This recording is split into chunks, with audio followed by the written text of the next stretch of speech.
சற்றுமுன் வெளியான வானிலை தகவல். வளிமண்டல கீழடுக்கு சுழற்சி காரணமாக தமிழகத்தில் பல்வேறு மாவட்டங்களுக்கு மீண்டும் கனமழை எச்சரிக்கை அறிவிச்சிருக்காங்க.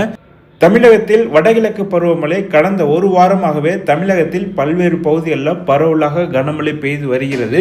இந்த நிலையில் தமிழகத்தில் பார்த்தீங்கன்னா ஒரு 10க்கும் மேற்பட்ட மாவட்டங்களுக்கு கனமழைக்கான வாய்ப்புள்ளதாக சென்னை வானிலை ஆய்வு மையம் தகவல் தெரிவித்துள்ளது.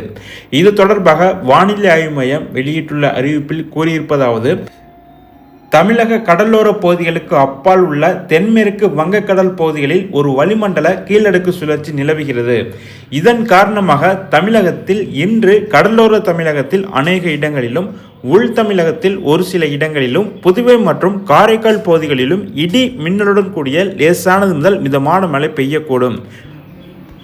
குறிப்பாக தஞ்சாவூர், திருவாரூர், நாகப்பட்டினம், மயிலாடுதுறை, புதுக்கோட்டை, ராமநாதபுரம், தூத்துக்குடி, திருநெல்வேலி மற்றும் கன்னியாகுமரி மாவட்டங்களில் ஓரிரு இடங்களிலும், காரைக்கால் பகுதிகளிலும் கனமழை பெய்ய வாய்ப்புள்ளது என்று தெரிவிக்கப்பட்டுள்ளது. மேலும் நாளைய தினம் தென் தமிழகத்தில் அநேக இடங்களிலும், வட தமிழகத்தில் ஓரிரு இடங்களிலும், புதுவை மற்றும் காரைக்கால் பகுதிகளிலும் இடி மின்னலுடன் கூடிய லேசானது முதல் மிதமான மழை பெய்யக்கூடும்.